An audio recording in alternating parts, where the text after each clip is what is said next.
teman-teman semua, perkenalkan nama saya Yunus Balingara, saya dari Fakultas Teologi Universitas Kristen Satya Wacana. Di sini saya mau bercerita tentang tokoh Martin Luther atau yang biasa dikenal dengan Bapak Reformasi. Dan di sini juga saya mau bercerita mengenai Reformasi Gereja Kristen Protestan yang dirayakan pada 31 Oktober setiap tahunnya. Martin Luther. Martin Luther adalah tokoh reformasi Protestan pada abad ke-16. Ia lahir pada 10 November 1483 di Eisleben, Jerman. Kemudian Martin Luther meninggal pada tanggal 18 Februari 1546 pada usianya yang ke-62 tahun karena terserang penyakit stroke pada tanggal 18 Februari 1546. Luther awalnya seorang biarawan Katolik. Namun pada tahun 1517 ia menantang praktik penjualan indulgensi dalam gereja Katolik dengan menulis 95 tesis yang ditempel di pintu gereja di Wittenberg. Aksi ini memicu gerakan reformasi yang mengubah wajah agama Kristen di Eropa. Martin Luther menekankan dua konsep, yaitu sola fide dan sola scriptura. Apa itu sola fide dan sola scriptura? Sola fide yang artinya hanya oleh iman. Prinsip ini menyatakan bahwa keselamatan seorang diperoleh hanya melalui iman pada Yesus Kristus, bukan oleh perbuatan baik atau ketaatan hukum. Martin Luther menekankan bahwa iman yang tulus pada Kristus adalah satu-satunya jalan untuk mendapatkan pengampunan dosa dan keselamatan. Yang kedua, sola scriptura, yang artinya hanya oleh Alkitab suci. Prinsip ini menyatakan bahwa kitab suci atau Alkitab adalah satu-satunya otoritas yang diperlukan untuk ajaran agama Kristen. Martin Luther menolak otoritas tradisi gereja atau ajaran manusia mengklaim bahwa Alkitab adalah sumber petunjuk, kehidupan dan iman Kristen. Nah, kedua konsep ini merupakan pilar utama dalam pergerakan reformasi Protestan dan memainkan peran penting dalam membentuk teologi Kristen Protestan. Nah, mari kita lihat bagaimana hasil dari reformasi itu sendiri oleh Martin Luther dan bagaimana pembentukan gereja Kristen Protestan. Kita ketahui, Martin Luther tidak secara langsung membentuk gereja Protestan seperti yang kita kenal sampai dengan hari ini. Reformasi Protestan yang dimulainya pada abad ke-16 menyebabkan perubahan besar dalam tata kelola gereja dan teologi Kristen di Eropa. Nah, berikut adalah beberapa perkembangan signifikan yang terjadi sebagai hasil dari reformasi ini.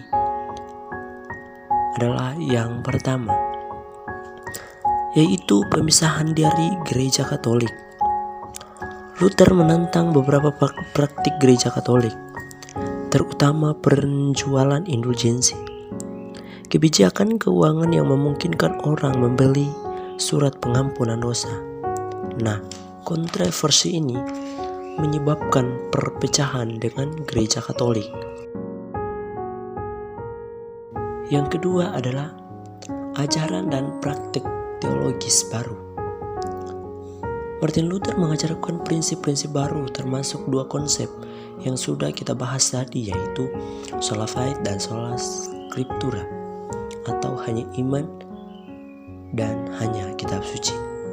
Ini menggeser fokus daripada tradisi dan praktik gereja Katolik ke ajaran-ajaran langsung dari Alkitab.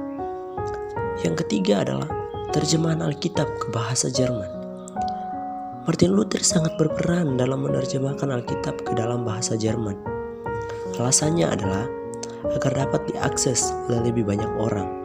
Hal ini mendukung gagasan bahwa setiap orang Kristen dapat membaca dan memahami firman Tuhan.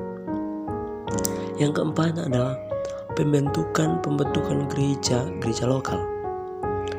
Perubahan teologis ini merancang munculnya berbagai gereja lokal yang mengikuti ajaran reformasi Protestan, yakni yang pertama adalah Gereja Lutheran yang didirikan oleh Martin Luther yang menentang praktik-praktik Katolik seperti penjualan indulgensi dan menekankan ajaran sola scriptura.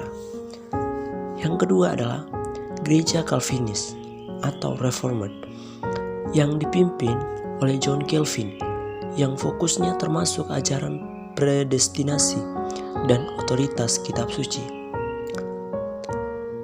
Yang ketiga adalah gereja Anglikan.